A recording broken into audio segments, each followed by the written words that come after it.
이제 우리가 잠언 이제 중간 부분이요. 10장부터 20장까지를 이제 이번 주에 읽었습니다. 그 잠언은 뭐 다 중요하겠습니다. 그런데 특별히 1장부터 9장까지가 그 지혜가 무언가, 여호와를 경외하는 것이 지혜고 지혜의 그 근본이다 하면서 그 지혜를 우리에게 아주 설득력 있게 제시합니다. 지난주에 우리가 본 대로 지혜가 어디 감추어져 있지 않고 길거리에서, 그 성중에서, 성문에서 사람에게 큰 소리를 지르면서 이리로 오라고, 그래 어리석은 사람들로 하여금 지혜로운 사람이 될 수 있게 하려고 이제 부르는 것 보았습니다. 그리고 아주 현실적으로 지혜를 따르기 위해서는 피해야 될 것도 있는데 악인과 음녀를 피해야 합니다. 특별히 이 악하고 음란한 세대에서 우리는 그 배우자, 여자친구, 남자친구, 그 사람이 어떤 사람인가, 그게 굉장히 중요합니다. 그게 그의 일생을 좌우하게 될 중요한 문제입니다.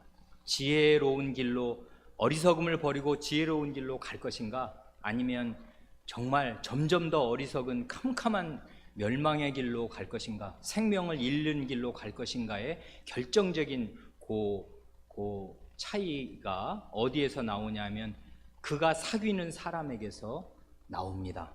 악인, 하나님을 마음에 경외하는 것이 없는 악인을 자기의 가장 친한 친구로 두는 사람은 미련한 사람입니다. 하나님을 믿지 않는 여자친구, 남자친구, 배우자를 두는 사람은 세상에 미련한 사람입니다. 그 사람은 아주 멸망에서 가깝습니다.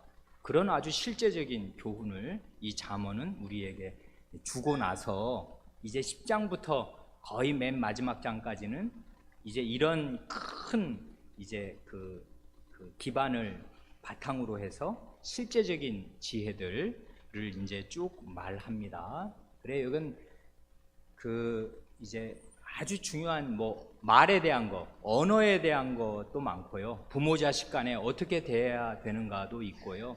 그 종류를 이렇게 일일이 다 열거하기 어려울 만큼 이런저런 우리 하나님 믿는 사람이 하나님을 경외한다면 이 면에서는 어떻게 해야 되고, 이 면에서는 어떻게 해야 되고, 저 면에서는 어떻게 해야 되는가 하는 것들을 그냥 생활에 굉장히 중요한 여러 부면들에서 지혜의 길을 걸을 수 있는 실제적인 지침들을 줍니다. 그런데요, 그래서 이제 그런 거 우리 이제 한번 다 묵상하시고 생각해 보신 줄로 믿습니다. 그런데 특별히 문제를 드릴 때는 1번 문제에서는 조금 특별한 것을 이제 물어보았습니다. 그건 왜 그러냐면 이른바 여호와 잠언이라는 것이 있습니다. 여기 10장 앞에서도 나오는데요. 여호와 성호가 나오면서 여호와께서 어떻게 하신다 하는 그런 말들이 나오는 이 잠언 성경 구절들이 있다고요. 그런 걸 이제 이름 붙이기 좋아하는 학자들이 여호와 잠언이라고 합니다. 그러니까 그거 여호와의 성호를 이제 가져오는 것은 이건 중대한 일입니다. 하나님 자신을 걸고서 하나님이 뭘 싫어하시는가, 그걸 아주 직접적으로 열어 보여주니까 이게 우리한테 아주 중요하고 무게 있는 교훈이 되지 않습니까? 그래서 다른 여러 교훈들도 다 사실은 여호와 하나님께서 주신 말씀이니까 다 중요하지만 특별히 그 중에서도 여호와의 성호가 박힌 구절들이 여기에 상당히 많이 나오는데 그것을 여호와 잠언이라고 하는데, 그런 이름을 알든 모르든 여호와 하나님께서 어떤 것을 좋아하시고 어떤 것을 싫어하시나, 그게 바로 하나님의 뜻을 아는 거지 않습니까? 많은 사람들이 하나님의 인도를 받고 싶어 합니다. 그렇지요. 이럴 때 하나님의 뜻이 무엇일까? 그렇게 자기의 아주 구체적이고 개별적인 사안에서 하나님의 뜻이 무엇일까를 찾기 전에요, 성경은 먼저 하나님이 네가 당한 상황이 어떤 상황이든 일단 그건 둘째 문제로 놓고 먼저 하나님께서 뭘 기뻐하시고 뭘 미워하시는가를 아주 풍성하게 가르쳐 줍니다. 그거를 잘 마음에 담고 있을 때 하나님의 뜻을 사람은 알게 됩니다. 하나님의 뜻을 안다는 것은 이런 것과 같은 거예요. 우리 아버지, 하늘 아버님이 뭘 싫어하시고 뭘 좋아하시나, 그걸 아는 것입니다. 왜 효녀들은 여러분들은 아직 어려서 그런 개념 별로 없으시죠? 아버지가 정말 뭘 좋아하나, 엄마가 뭘 가장 좋아하나. 그래, 많은 사람들은 어버이날이 되면 좀 나이 들고 자기가 아르바이트를 해서 돈을 벌면 어버이날 때 상당히 좋은 선물을 해주기를 이제 해주려고 생각합니다. 철든 자식들은요. 그런데 실제로는요, 모르긴 해도 여러분의 부모님은 여러분이 아마 마음을 기울여서 손으로 간단하게라도 마음을 담은 편지를 써서 드리면 아마 여러분이 알바를 해서 몇십만 원짜리 선물하는 것보다 더 기뻐할지도 모릅니다. 아마 그럴 것입니다. 그러니까요, 자식으로서 정말 우리 아버지, 우리 어머니가 뭘 기뻐하는가, 그리고 구체적으로 어떤 음식, 그리고 어떤 옷, 어떤 음악, 그런 거 좋아하는가 잘 압니까? 별로 아직은 관심 있는 나이가 아니죠. 잘 몰라요. 자식도 부모가 정말 뭘 좋아하는지, 뭘 굉장히 기뻐하는지 구체적으로 생각하면 막막한 것입니다. 선물 드리려고 한번 생각해 보세요. 뭘 사야 되지? 맨날 카네이션 한 송이 사서 드리겠습니까? 뻔하지 않습니까? 정말 부모님 마음을 활짝 펴게 해줄 선물이 뭘까 생각해 보면 아마 잘 안 떠오를걸요. 그런데 하나님을 정말 기쁘시게 하려면 어떻게 해야 되나? 거꾸로 하나님이 어떨 때 정말 노여워하시고 분노하시는가 하는 걸 잘 아는 게 효도하는 자식 되는 첩경이지 않습니까? 그걸 이제 우리가 잠깐 보자, 그것입니다. 그래, 여기 보면 이제 지난주에 우리가 본 것 중에 잠언 6장 16절부터 19절을 우리가 보았습니다. 거기 여호와의 미워하시는 것, 그것도 여호와 잠언이지 않습니까? 하나님이, 여호와 하나님께서 미워하시는 것, 마음에 굉장히 싫어하시고 증오심을 품는 것들이 6, 7가지가 있습니다. 그거를 쭉 보면 우리가 지난주에 본 대로 한 악인이라는 사람의 머리끝부터 발끝까지를 이렇게 그림으로 보여줍니다. 악인은 눈이 높아요. 그리고 입에서 거짓말이 나옵니다. 그리고 손은 죄 없는 사람의 피를 흘립니다. 다른 사람을 괴롭힙니다. 그리고 마음은 악한 생각을 하고 있고, 그리고 그 발은 그 악으로 빨리 달려갑니다. 그래, 이 사람을 머리부터 이제 발끝까지 이렇게 쫙 그런 사람 전체를 하나님은 미워하신단 말이에요. 그걸 이제 보여주었습니다. 그런데 이제 제가 증거 선고를 쭉 들었지 않습니까? 11장부터 20장까지의 여러 구절들에서 하나님께서 미워하시는 것들이 나옵니다. 그걸 잘 마음에 새기면 지혜를 얻게 될 것입니다. 하나님께 효도하는 자식으로 살게 될 수 있을 겁니다. 그걸 한번 보지요. 마이크 맨 앞으로 주어서 우리 명준이부터 하나씩 읽어보지요. 11장 1절 한번 읽어보십시오. 잠언 11장 1절. 속이는 저울은 여호와께서 미워하셔도 공평한 추는 그가 기뻐하시느니라. 예, 여긴 아주 전형적인 대꾸로 되어 있습니다. 뭐는 미워하시고 뭐는 기뻐하신다. 이게 정반대 상황을, 이러면 이게 흑백이 아주 선명하게 드러나서 하나님이 미워하시는 것과 좋아하시는 것이 한목에 한꺼번에 제시되는 거지 않습니까? 뭘 미워하시냐면 속이는 저울을 미워하십니다. 이거 우리 아주 어린 사람들은 이게 뭔 말인지 마음에 와 닿습니까? 속이는 저울이라는 거. 저울은 뭐 하는 거예요?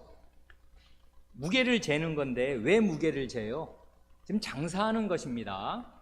물건을 파는데요, 이 장사하는 가게집 주인이 말이에요, 이 물건을 파는데 이 저울을 살짝 속일 수가 있어요. 그래서 원래는 예를 들면 정육점에 가면 고기를 근수를 달아서 팔잖아요. 600g 혹은 이제 1kg 이렇게 이제 달아서 팔 때요. 그리고 생선회 같은 것도요. 1kg에 얼마 이렇게 팔거든요. 그 비싼 생선은 요건 1kg에 뭐 3만 원, 요건 1kg에 5만 원, 뭐 이렇게 가격이 정해져 있는데 재주가 좋은 그 아주 속이는 저울을 쓰는 사람은 그 저울에 이런 장치를 해놔 가지고요. 그런 것도 실제로 예전에 우리 경찰이 적발한 적이 있습니다. 발로 거기에 가만히 있을 땐 저울이 0으로 가 있잖아요. 이제 뭘 고기를 올려놓으면 600으로 이렇게 1kg로 가야 되는데 발을 살짝 밟으면 말이에요.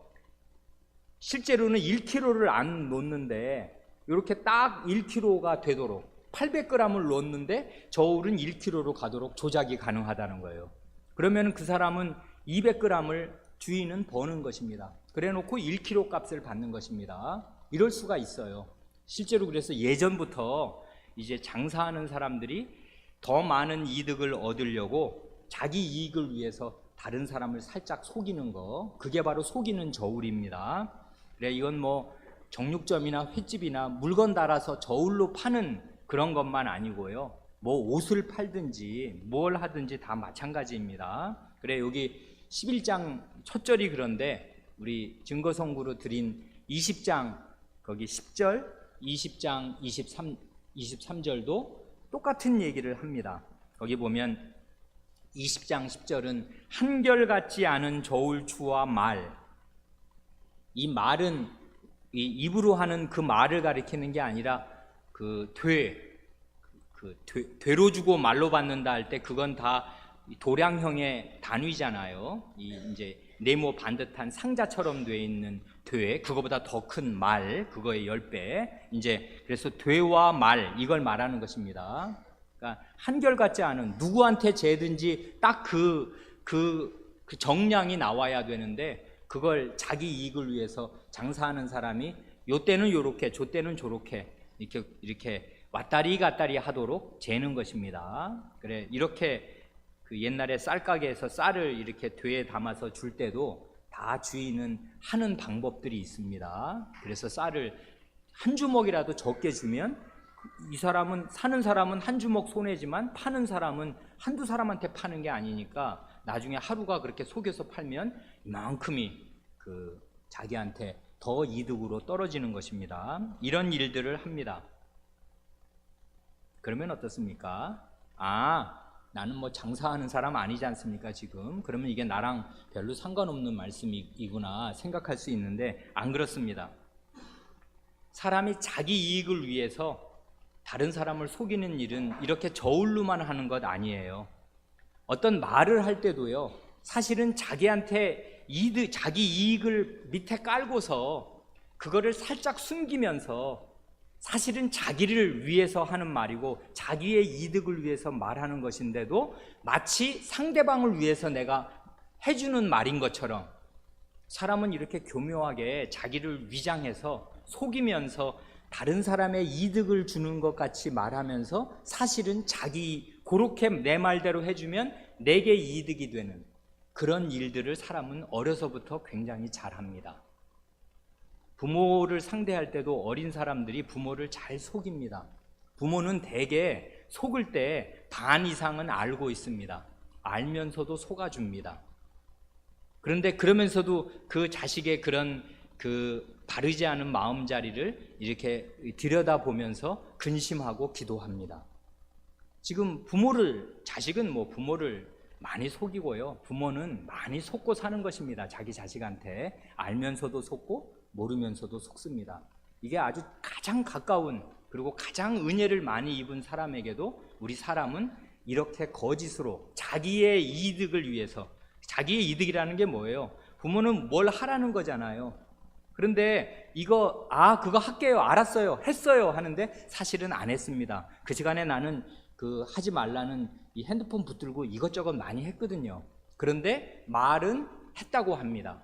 자기 이득을 위해서 거짓을 말하는 거거든요. 그게 순간순간에 자기 이득이 있지 않습니까?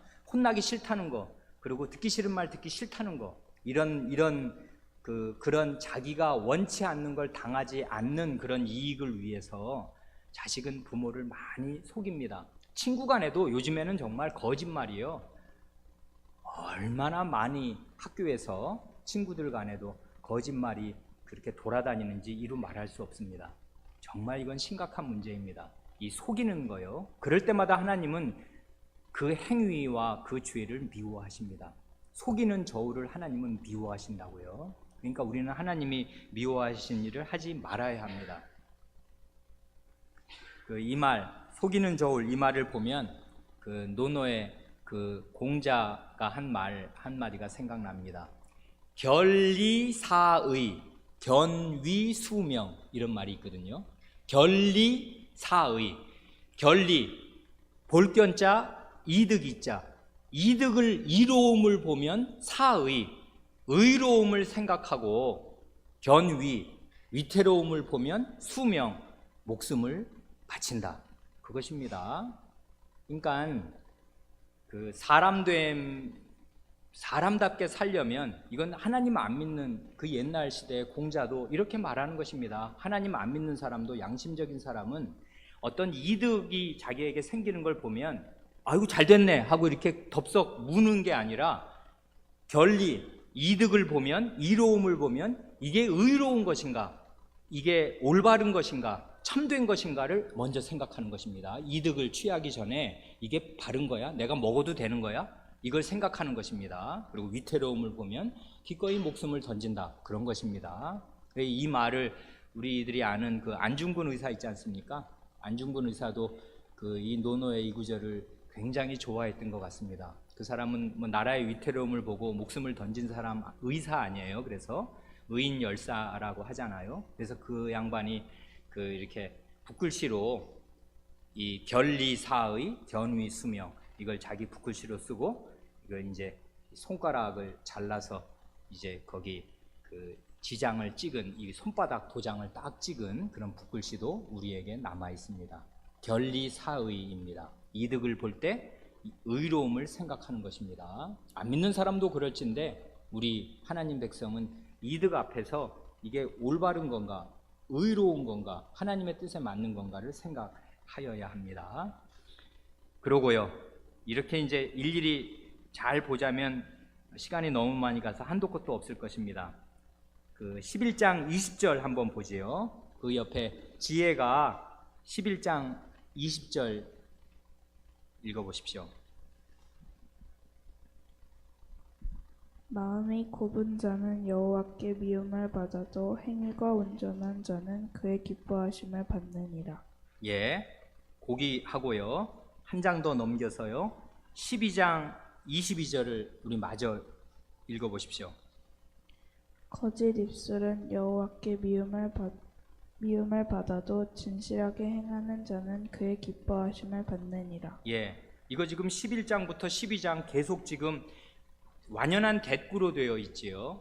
흑백이 선명합니다. 이건 바둑판에 까만 돌과 하얀 돌처럼 이건 척 보면 그냥 아주 완전하게 구별되어서 우리가 모를 수 없이 압니다. 여기 보면 마음이 굽은 사람, 이게 우리 한글 개역에는 아주 어려운 한자어, 무지하게 어려운 한자어를 썼어요. 패려, 마음이 패려하다. 어그러질 패, 어그러질 리어입니다. 리어자는 아주 재미있는데 그건 뭐 한자니까 나중 다른 문제고, 마음이 어그러진 거, 마음이 구부러진 거, 마음이 비뚤어진 거, 그런 사람은 하나님께 미움을 받습니다. 그러니까 하나님은 지금 마음을 굉장히 중요하게 보시는 거예요. 아까 속이는 저울에서도 결국 그 마음이 내가 다른 사람을 속여서라도 이득을 얻어야겠다, 그런 악한 마음이 있는 거지 않습니까? 이건 전혀 장사치만 이렇게 하는 거 아니에요. 어린 사람도 얼마든지 이렇게 하는 것입니다. 자기 이득을 위해서. 마음 씀씀이, 마음이 돌아가는 그거를 하나님은 굉장히 눈여겨보시고 그런 마음을 미워하신다, 그것입니다. 그리고 그렇게 마음을 쓰는 사람을 하나님께서 미워하십니다. 그런데 그 반대는 이렇습니다. 행위가 온전한 자는 그의 기뻐하심을 받느니라. 이건 그러니까 그 반대인데, 그러면 마음이 굽어지지 않고 마음이 반듯한 사람, 마음이 비뚤어지지 않은 사람을 마음이 그 반듯한 사람을 하나님이 기뻐하시느니라 이렇게 해야 말이 딱 떨어지는 대꾸 같잖아요. 그런데 대꾸를 보면 한 걸음 더 나아갑니다. 의인은 어떤 사람이냐면 마음이 바른데 그 바른 마음이 나중에는 행실에까지 나타나서 여기 보면 행위가 하나님 볼 때 온전하게 됩니다. 그러니까요, 이게 우리가 갈 길이 멀다고요. 그냥 마음을 착하게 먹는 것만이 아니고 착하게 먹은 마음이 실제로 그게 생활 속으로 자기의 행위로 나타나려면 얼마나 그 마음을 오랫동안 유지하고 간직하고 있어야 되는 것입니까? 그렇잖아요. 그런데 여기 이제 마음이 비뚤어지면 그걸 속이는 저울로도 나타나고 비뚤어진 마음을 갖고 있는 것 자체를 하나님이 보시고 미워하십니다. 그런데 의인, 하나님이 기뻐하시는 사람은 마음이 바른데 그 바른 마음이 행동으로까지 나타납니다. 그래서 하나님의 기뻐하심을 받습니다.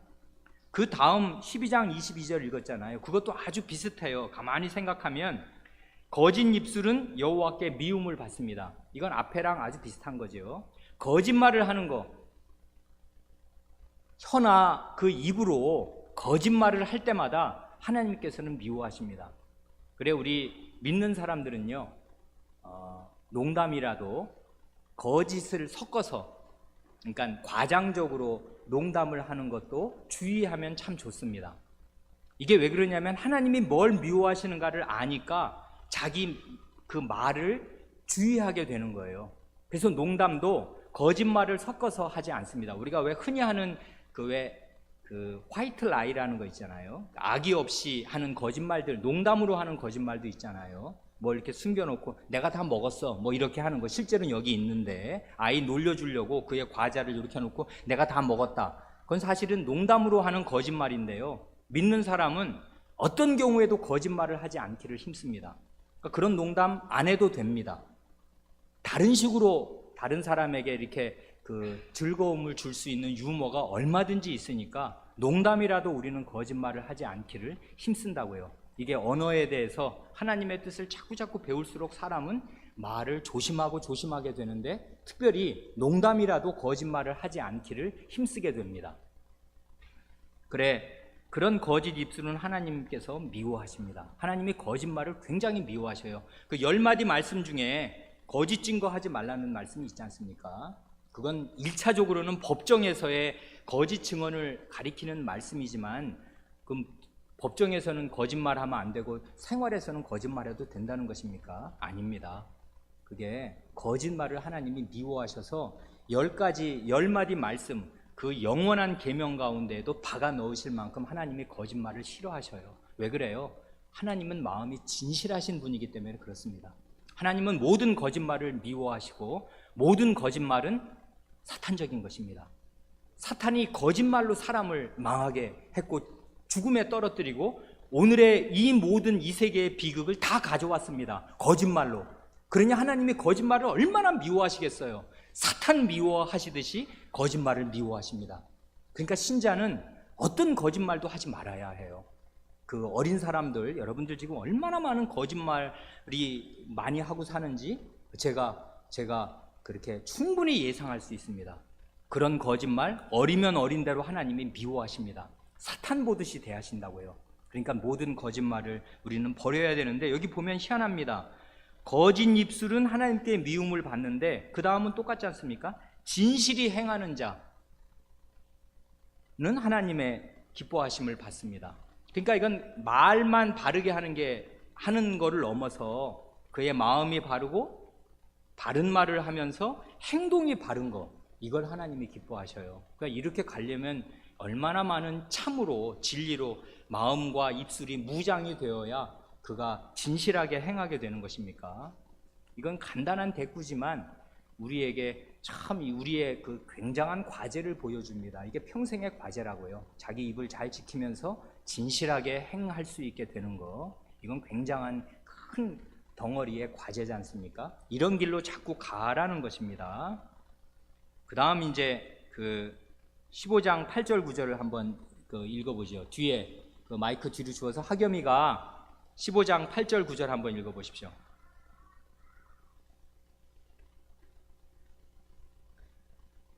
악인의 제사는 여호와께서 미워하셔도 정직한 자의 기도는 그가 기뻐하시느니라. 악인의 길은 여호와께서 미워하셔도 의를 따라가는 자는 그가 사랑하시느니라. 예, 이건 대단히 놀라운 일 중에 하나입니다. 하나님이 예배를 미워하시는 경우가 있습니다. 악인의 제사는 악인의 예배지 않습니까? 악인이 기도를 드리고 악인이 제물을 바칩니다. 이건 예배 드리러 나오는 거라고요. 이때 악인은 누구예요? 이게 뭐 이방인들이 뭐 그냥 어디 우상 신당에 다곤 신당에다가 뭐 아세라 바알에게 그 제사하는 것만 미워하신다는 것입니까? 아닙니다. 하나님의 백성 가운데 악인이 있어요. 하나님 경유하는 마음이 없는 사람이 있습니다. 그런 사람이 예배를 드리러 나오면 하나님이 그 예배를 미워하신다고요. 가인의 제사를 하나님이 안 받으시잖아요. 그 가인이 누구예요? 아담의 첫아들입니다. 장손이라고요. 그게 원래대로라면 하나님 나라를 이어갈 사람이란 말이에요. 하나님 백성입니다. 그런데요, 그 구약 교회의 일원이었단 말이에요. 그런데 하나님께서 그의 제물, 제사, 그것도 상당히 돈으로 따지더라도 상당한 액수에 뭘 바친 거지 않습니까? 곡물 중에 뭘 바쳤을 거란 말이에요. 그러니까 헌금도 한 것입니다. 말하자면 제물은 다 헌금이에요. 그렇잖아요. 예배에 빈손으로 나오는 것 아니지 않습니까? 예물을 들고 나옵니다. 제물. 그런데 하나님이 그걸 보시고 미워하신다고요. 그러니까 예배 잘 드리는 거 대단히 중요하고 예배 때 나오는 게 참 중요합니다. 예배 안 나오는 사람에 비해서 예배 나오는 사람들이 잘하는 것이겠습니다만은 그의 마음자리가 대단히 중요합니다. 마음이 비뚤어져 있는 상태로 그 예배에 나오면 하나님이 그의 예배를 미워하신다고요. 이거 아주 명백하게 여기 박아서 말씀하시잖아요. 악인의 제사는 하나님께서 미워하십니다. 그런데 정직한 자의 기도는 곧 예배거든요. 기도는 하나님께 자기를 산 제물로 드리는 것이고 예배 시간에 하는 것이고 기도 자체가 예배입니다. 하나님의 이름을 부르는 것이거든요. 그래 정직한 마음으로 하나님께 기도하는 것은 하나님이 기뻐하십니다. 그러니 우리가 하나님이 기뻐하시는 일 내가 뭘까? 많이 찾으러 돌아다닐 필요가 없어요. 악한 마음을 버리고 정직한 마음으로 겸비한 마음으로 하나님께 참되게 하나님의 이름을 부르면서 기도하면 하나님이 그를 기뻐하시고 그 기도를 기뻐하신다고요. 그러니까 하나님 기쁘시게 할 수 있는 길이 어렵지만 쉽기도 합니다. 참되게 기도하면 하나님이 기뻐하신다고요. 내가 하나님께 기쁨을 드릴 수가 있어요. 우리가 아무리 어려도 참되게 정직한 마음으로 하나님께 기도하면 하나님이 그의 기도를 기뻐하십니다. 뭘 기뻐하시는지 이렇게 우리에게 분명히 가르쳐 주지 않습니까? 이렇게 확실하게 하나님의 기쁨이 어디서 오나, 하나님이 어디서 기쁨을 얻으시나 이렇게 분명하게 가르쳐 주는데 어디 있습니까? 잠언이 아주 분명하게 가르쳐 주지 않습니까? 그러니까 이런 데서 지혜를 얻으시기를 바랍니다. 그 다음 거기 보면 악인의 길은 여호와께서 미워하셔도 의를 따라가는 자는 그가 사랑하시느니라 하였지 않습니까? 악인의 길, 악인은 계속 길을 걷고 있잖아요. 누구나 다 지금 인생길을 걷고 있습니다. 악인은 그 하려는 마음이 못 됐기 때문에 그의 말이 그릇되고 거짓말이고 그가 가는 인생길을 하나님이 다 미워하십니다. 그러니 악인은 잘 될 수가 없어요. 그의 마지막은 멸망입니다. 그런데 여기 보면 아주 표현을 잘했지 않습니까? 의를 따라가는 자입니다. 의인의 길은 하나님이 기뻐하시 사랑하시느니라 하셔도 뭐 그러면 딱 떨어지는데 악인의 길, 의인의 길. 그런데 의인의 길을 어떻게 표시하냐면 의를 따라갑니다. 의가 어디 있는데 따라가나요? 하나님이 의라고요. 하나님의 말씀이 의예요. 하나님이 앞장서서 가시거든요. 그럼 그걸 계속 따라갑니다. 그게 의를 따라가는 거라고요. 그렇게 계속 따라가는 사람, 이건 지금 뭘 지금 뒤쫓아가는 사람의 모습을 보여주지 않습니까? 그 사람은 딴 걸 보지 않고 그걸 지금 자꾸 따라가고 있어요. 근데 따라가는 거 뭘 따라가나 봤는데 의를 따라갑니다. 그 의는 하나님 자신이고 하나님의 말씀입니다. 딴 데를 보지 않고 그걸 자꾸 따라가요. 그러는 사람을 하나님께서 기뻐하십니다. 이런 식입니다. 한 절만 더 보죠. 16장 5절, 성현이가 16장 5절 한번 읽어보십시오.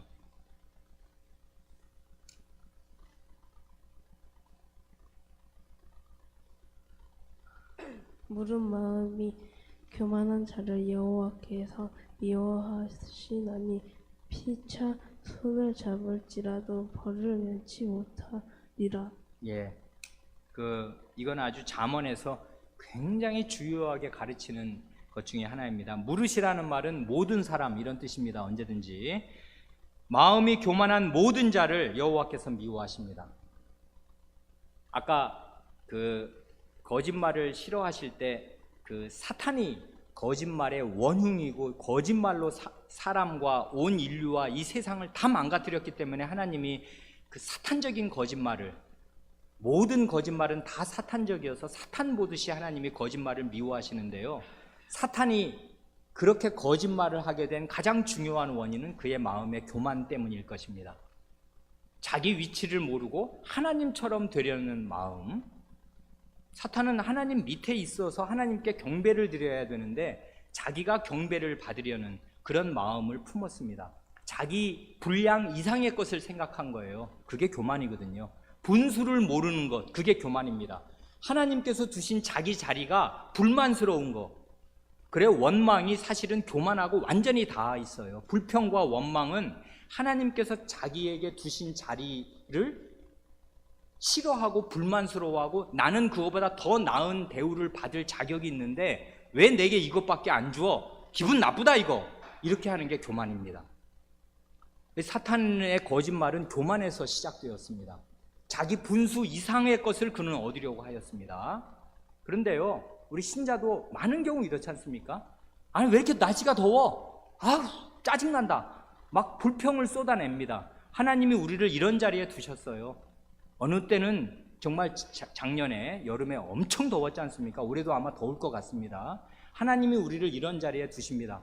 덥긴 덥습니다. 힘들어요. 괴롭지. 하나님이 우리를 이런 자리에 두셨습니다. 그런 걸 알고 불평하지 않는 것입니다.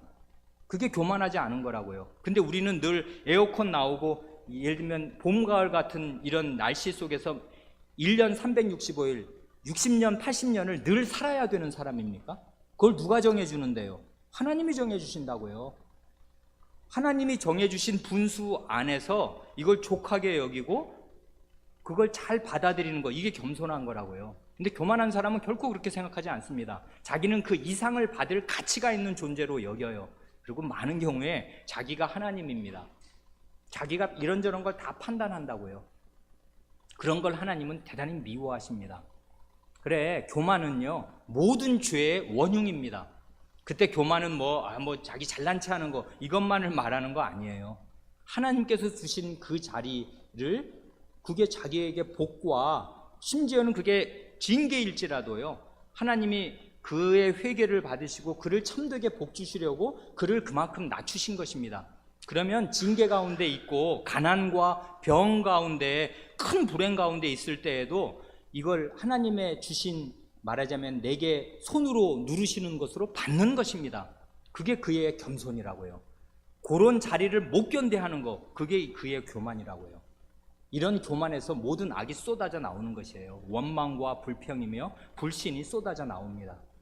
그래, 그런 마음의 교만을 하나님이 미워하십니다. 교만과 거짓은 다 사탄적인 것이에요. 사탄이 그래서 그렇게 그 천사가 사탄이 된 것입니다. 근데 사람도 똑같습니다. 사탄적이 됩니다. 마음이 높아요. 교만해집니다. 그러면 자기 분수를 모르게 되고 자기 처지를 원망하게 됩니다. 이게 뭐냐? 이게 인생이냐? 왜 내게 이런 일이? 자꾸 이렇게 따져 물어요. 그 대답은, 그 질문은 결코 대답을 얻지 못할 것입니다. 지옥이 그의 대답일 것입니다. 끝없는 지옥에 떨어져서야 그는 자기의 교만의 그 대가가 무엇인지를 알게 될 것입니다. 그러니까 교만은 굉장히 무서운 것이고요, 이 잠언에서 교만을 엄청나게 경고합니다. 교만하는 것이 패망하는 것의 지름길입니다. 사람은 겸비해야 하고 겸손해야 하는데, 그때 겸손은 제가 아무것도 아니에요 그러면서도 속은 지가 다 하나님이지, 그런 식의 남들 앞에서 겸양 떠는 것을 겸손이라고 하는 거 아니에요. 자기 처지를, 하나님이 주신 처지를 하나님의 손에 분깃으로 알고 감사히 받는 것입니다. 그리고 그게 나를 징계하시는 것이면 징계를 달게 받는 거라고요. 욥이 그렇게 한 사람 아니에요. 그러면서도 그가 온전하게는 못해서 하나님께 책망도 받은 것 아니에요. 그런 것이 겸손한 것입니다. 그런 걸 가르쳐 줍니다. 그만큼 하지요. 이제 더 자세히 보면 더 할 말이 있지만 그만큼 합니다. 2번 간단하게 보고 마칩니다.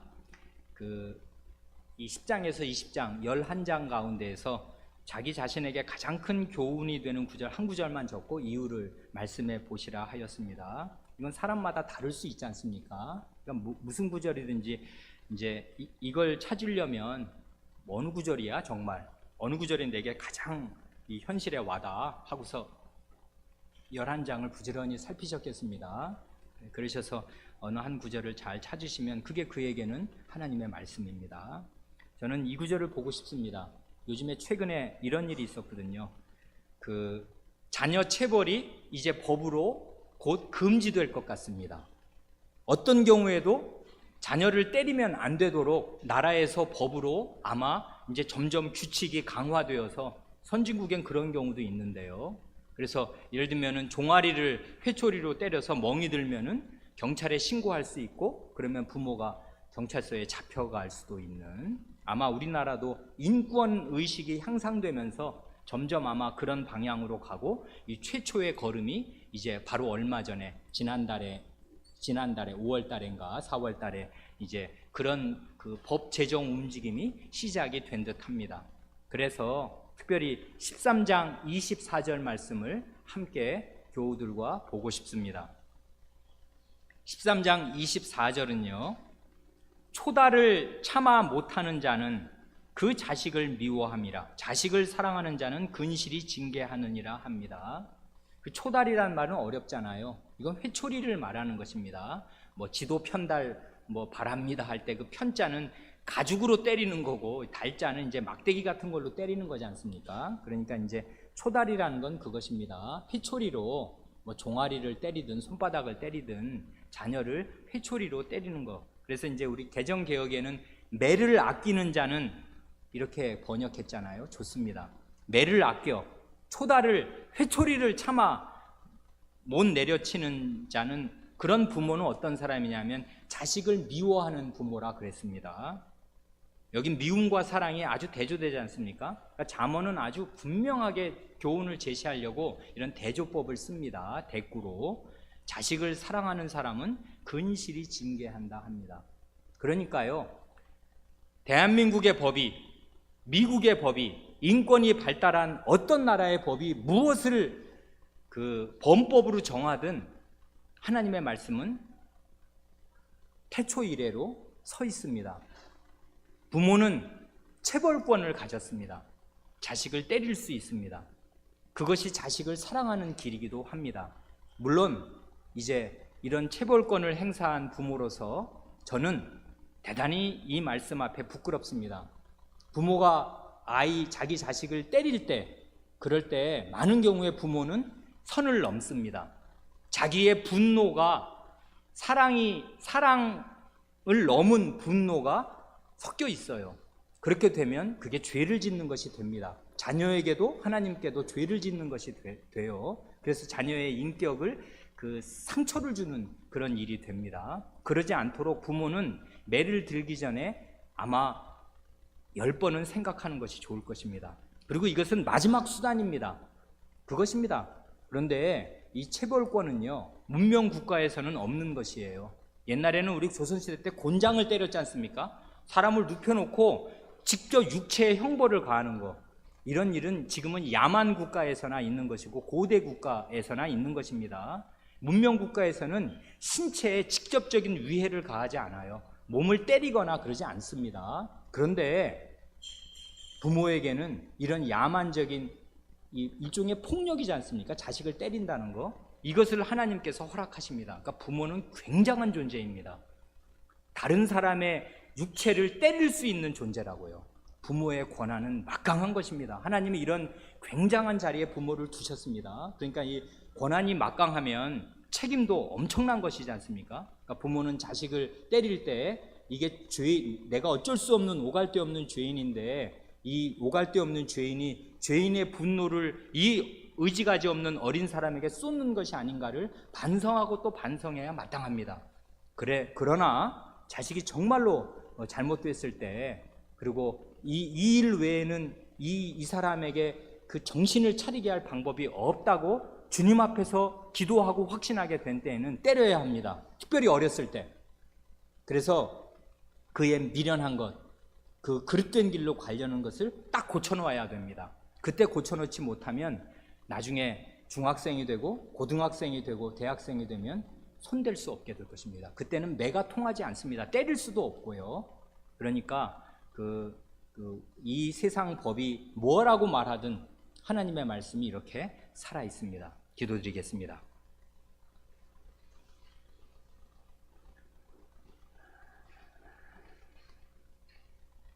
하나님 아버지, 하나님께서 미워하시는 것이 무엇인지 하나님의 말씀으로 밝히 가르쳐 주시오니 저희가 하나님의 미워하시는 길을 버리고 하나님께서 기뻐하시고 사랑하시는 길을 적극 취할 수 있게 하여 주시옵소서. 저희의 마음을 깨끗하게 씻어주시고 저희의 입술을 씻어주셔서 거짓말과 교만을 버리게 하여 주시고 의를 쫓아 나아갈 수 있게 하여 주시옵소서. 우리 구주 예수님의 이름으로 기도하옵니다. 아멘.